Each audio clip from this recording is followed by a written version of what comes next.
العلم هو النور الهادي والمفتاح لكل الخير من يريد الله به خيرا. بسم اللہ الرحمن الرحیم وصلی اللہ علی النبی الکریم وآلہ وصحبہ اجمعین. والمرأة تجلس على الیتها الیسرى مخرجة رجلیها من الجانب الایمن فیہما اے فی التشہدین. عورت کا نماز میں قاعدے میں بیٹھنے کی ہیئت اور صورت کو بتایا کہ عورت بیٹھیں گی اپنے سرین کے بل، اپنی بائیں سرین کے بل، الیتها الیسرى مخرجة رجلیها من الجانب الایمن فیہما،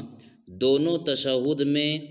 اپنے دونوں پیروں کو دائیں اور سیدھے جانب نکالتے ہوئے بیٹھے گی.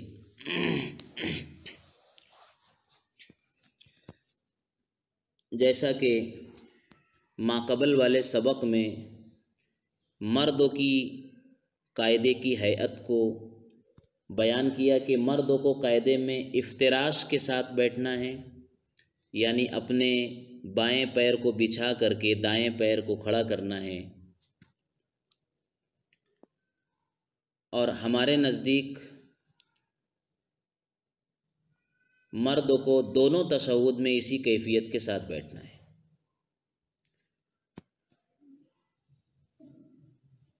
جبکہ امام شافعی رحمۃ اللہ علیہ تورک کے قائل ہے تشہد ثانی میں، اور تورک اسی کو کہتے ہیں جو کیفیت یہاں بیان کی گئی ہے کہ جس طرح نماز میں عورت بیٹھتی ہے اپنی بائیں سرین کو پر بیٹھے، دونوں پیروں کو دائیں جانب نکالے. ہم نے اس طریقے کو عورتوں کے لیے کہا ہے، لیکن تشہد ثانی میں امام شافعی رحمۃ اللہ علیہ مردوں کے لیے بھی اس کیفیت کے ساتھ بیٹھنے کو مسنون کہتے ہیں. وَيَتَشَهَّدُ وَيُصَلِّي عَلَى النَّبِيِّ علیہ السلام، تشہد پڑھے یعنی التحیات للہ والصلوات والطیبات. تشہد کے بعد درود علی النبی، درود شریف پڑھنا ہے قاعدہ اخیرہ میں.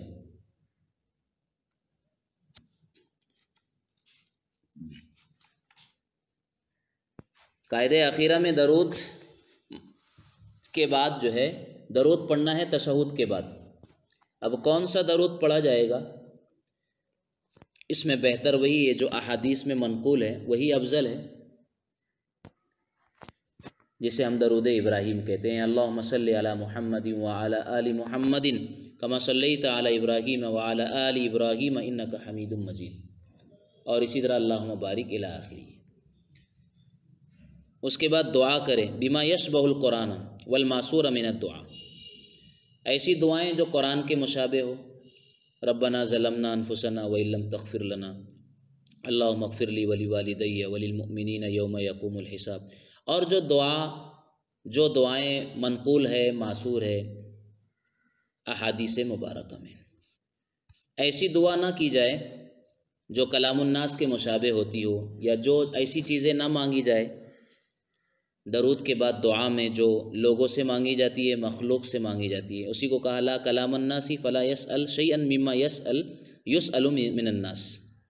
جیسے کہ ایسی چیز مانگنا اللہم زوجنی فلانتن، اللہم اعطینی اموال کذا و کذا وغیرہ.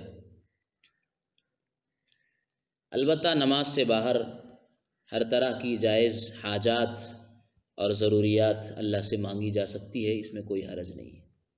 پھر اس کے بعد یسلم عن یمینہ بنیت من سمى من البشر والملک، پھر سلام پھیرے. اب سلام پھیرنا ہے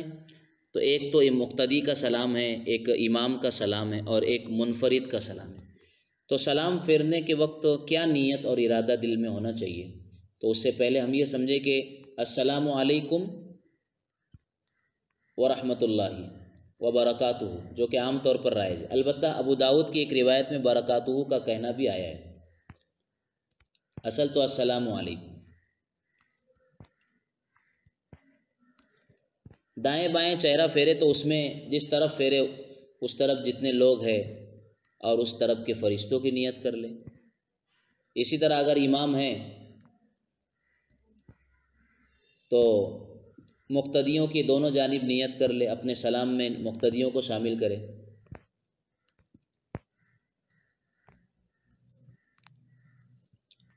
اور اگر مقتدی امام کے بالکل پیچھے ہے تو دونوں طرف امام کی نیت کرے۔ البتہ اس میں اختلاف ہے کہ بعض کے نزدیک امام کوئی نیت نہ کرے، بعض کہتے ہیں کہ صرف پہلے سلام میں مقتدی اور ملائکہ کی نیت کر لے، دوسرے سلام میں کچھ نہ کرے، لیکن افضل یہی ہے کہ دونوں طرف مقتدی اور ملائکہ کی نیت کرے گا امام، اور منفرد جو کہ نہ مقتدی ہے نہ امام، وہ صرف فرشتوں ہی کی نیت کرے، اس لیے کہ اس کے ساتھ کوئی دوسرا آدمی موجود نہیں ہے۔ اسی کو کہا ثم عن یسارہ کذالک والمؤتم ینوی امامہ فی جانبہ وفیہما ان حاذاؤ، کہ مقتدی جو ہے اگر امام کے محاذات اور بالکل پیچھے ہے تو دونوں طرف کے مقتدیوں کی والامام کی نیت کر لے گا، والامام بہما، اور امام دونوں سلام کے وقت نیت کرے گا دونوں جانب کے مقتدیوں کی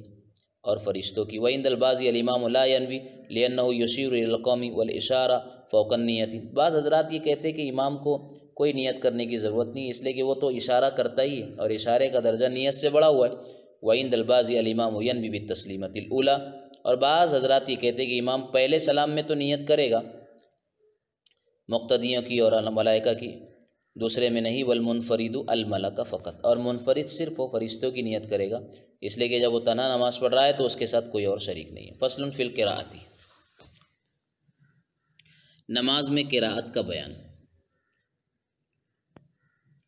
یہ فصل قراءت کے احکام اور اس کے متعلقات کے بیان میں ہے۔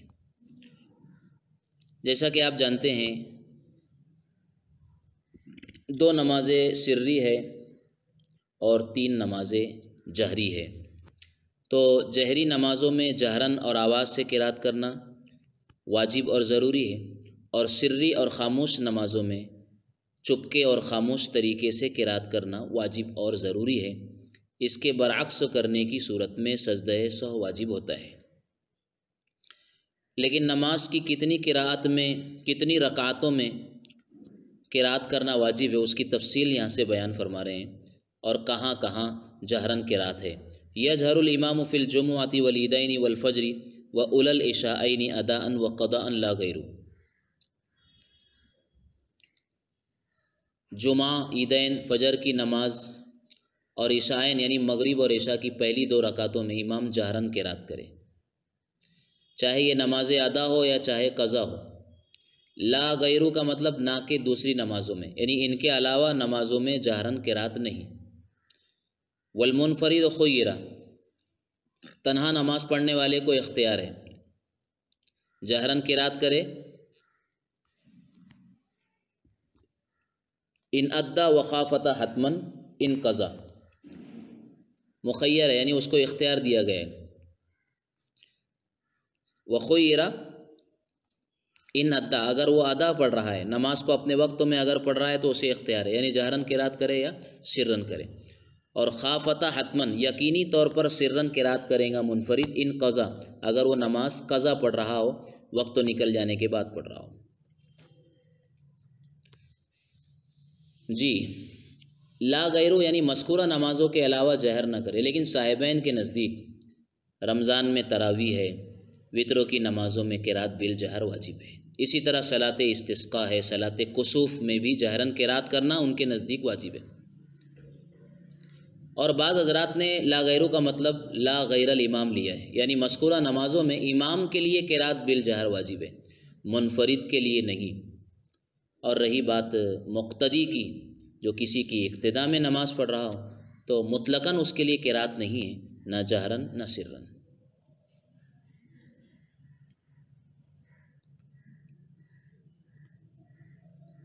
یہ سارے احکام تو فرائض کے متعلق ہے۔ نوافل کے متعلق حکم یہ ہے کہ دن میں سر واجب ہے اور رات کو اختیار ہے، سرًا کرے یا جہراً کرے، لیکن افضل رات میں جہراً قراءت کرنا ہے نوافل کے اندر۔ آگے جہر اور مخافت، سر اور جہر کا ادنیٰ درجہ بتایا جا رہا ہے۔ لیکن یہاں پر دونوں جگہ یعنی سر اور جہر کے ادنا درجے سے مراد وہ حد ہے جو اپنی جنس سے ادنا ترین ہو، لیکن سوال یہ کہ ادنا کے لیے اعلیٰ کا وجود ضروری ہوتا ہے، حالانکہ یہاں اعلیٰ کا کوئی تذکرہ تو ہے نہیں، تو ادنا کس لحاظ سے ٹھہرایا جائے؟ تو جواب اس کا یہ ہے کہ جہر کا ادنا تو وہی ہے کہ امام کی قرات اس کے آس پاس والے دو ایک مقتدی سن سکے، یہ ادنا درجہ، اور اگر اس سے بھی زیادہ بلند آواز سے امام پڑھے تو بہت سارے مقتدی سن سکتے ہیں، تو جہر میں بہت سارے مقتدیوں کو قرات سنانا ضروری نہیں ہے، بلکہ آس پاس والے بھی سن لے تو کافی ہے، یہی ادنا درجہ ہے۔ البتہ بآواز بلند جہر کرنا تاکہ بہت سارے مقتدیوں تک آسانی سے آواز پہنچ سکے یہ افضل ہے۔ اسی طرح سر میں اس انداز سے پڑھنا کہ اس کے پاس کھڑے ہوئے شخص تک اس کی آواز پہنچ رہی ہے، جیسا کہ اکثر یہی ہوتا ہے کہ سجدے میں تسبیح پڑھتے ہوئے اس کی آواز پاس والا بھی سن لیتا ہے، تو یہ اعلیٰ درجہ ہوا، لیکن اس سے بھی آہستہ پڑھنا کہ سوائے اپنی ذات کے دوسرا کوئی نہ سن سکے، اپنی ذات کو سنائے، یہ سر کا ادنا درجہ ہے۔ وہ ادنا الجہر اسماع غیرہ، جہر کا ادنا درجہ اسماع غیرہ، اپنے علاوہ کو سنانا۔ وہ ادنا المخافۃ اسماع نفسہ وہ صحیح،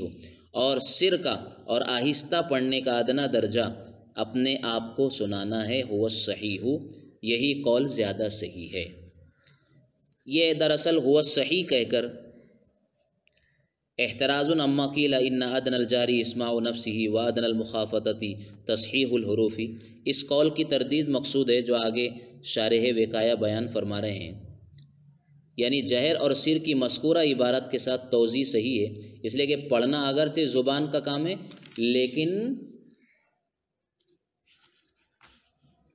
لیکن اس کا فعل کلام ہے، اور کلام الفاظ سے بنتا ہے، یعنی بعض حضرات اصل میں یہ کہتے ہیں کہ جہر کا ادنا درجہ اپنے آپ کو سنانا اور سر کا ادنا درجہ تصحیح حروف ہے، تو کہا کہ یہ قول صحیح نہیں ہے، صحیح قول وہی ہے جو جہر اور سر کی تفصیل اور توضیح جو اوپر بیان کی گئی ہے۔ اس کی وجہ یہ ہے جو یہاں بیان کی جا رہی ہے کہ پڑھنا اگرچہ زبان کا کام ہے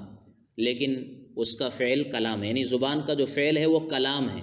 جب زبان چلتی ہے تو کلام اس سے نکلتا ہے، اور کلام الفاظ سے بنتا ہے، اور الفاظ حروف سے بنتے ہیں، اور حروف اس کیفیت کا نام ہے جو آواز کو لاحق ہوتی ہے، چنانچہ بغیر آواز کے صرف تصحیح حروف میں حروف نہیں بنتے، آواز تو لازم ہے، اس کے بغیر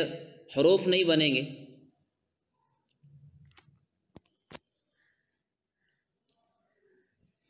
تو چنانچہ بغیر آواز کے صرف تصحیح حروف میں حروف نہیں بنتے، بلکہ اس سے مخارج حروف کی طرف اشارہ ہوتا ہے، اور صرف مخارج حروف کی طرف اشارہ ہونے سے حروف نہیں بنیں گے۔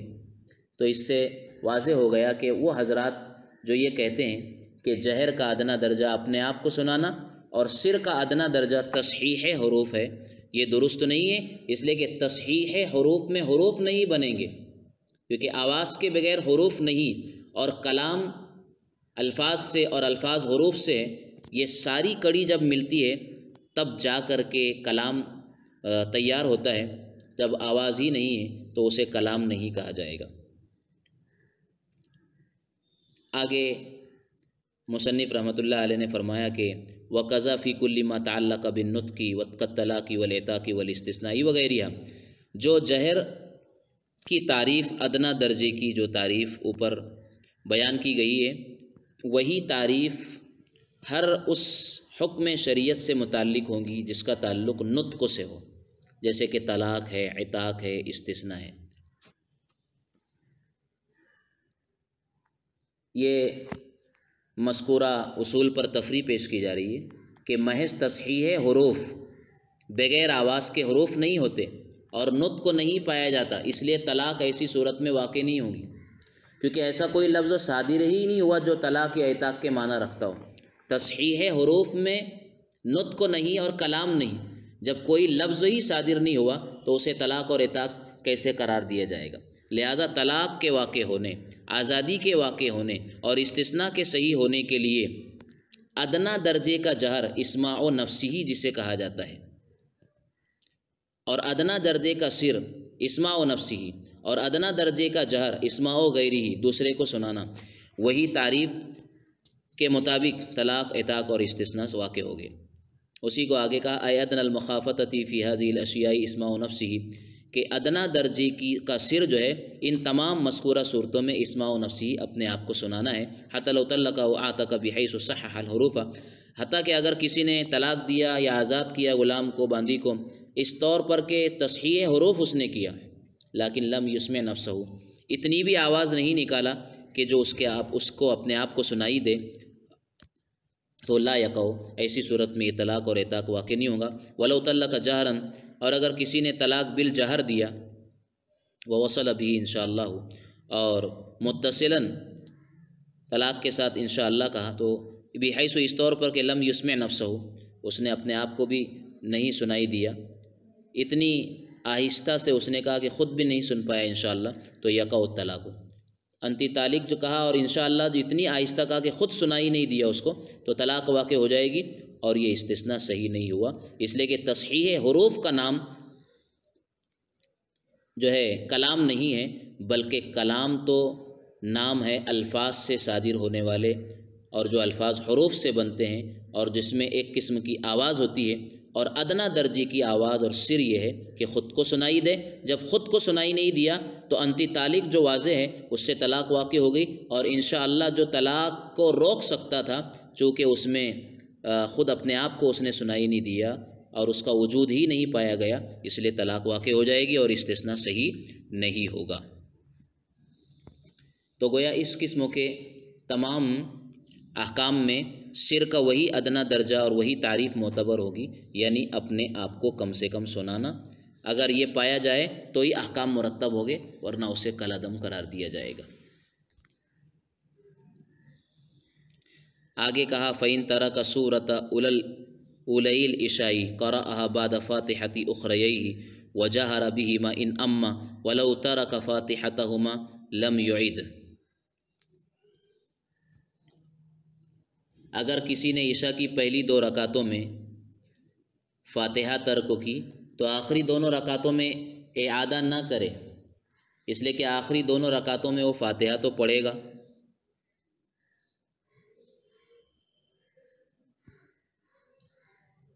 اب اگر ان میں پہلی 2 رکعتوں کی فاتحہ قضا کرے گا، یعنی اخیر کی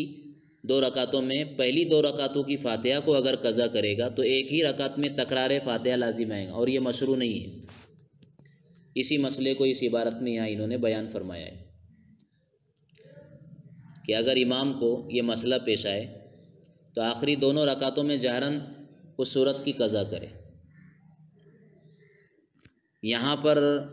عشاء کی تعین جہری نماز کی وجہ سے کی گئی ہے کہ یہ مسئلہ اگر امام کو پیش آئے تو آخری دونوں رکعتوں میں جہراً اس صورت کی قضا کرے، اگر نماز جہری نہ ہو، مثلاً ظہر یا عصر کی نماز ہو تو بھی یہی حکم ہے کہ اگر پہلی 2 رکعتوں میں صورت ملانا بھول گیا تو خواہ امام ہو یا منفرد، آخری دونوں رکعتوں میں اس کی قضا کرے، اور اگر پہلی 2 رکعتوں میں فاتحہ نہ پڑھی تو آخر کی 2 رکعتوں میں اس کی قضا نہ کرے، بلکہ آخری 2 رکعتوں میں خود ان کی فاتحہ پڑھے جو تیسری اور چوتھی رکعت میں مشروع ہے۔ دلیل یہ بیان کی گئی کہ اگر پہلی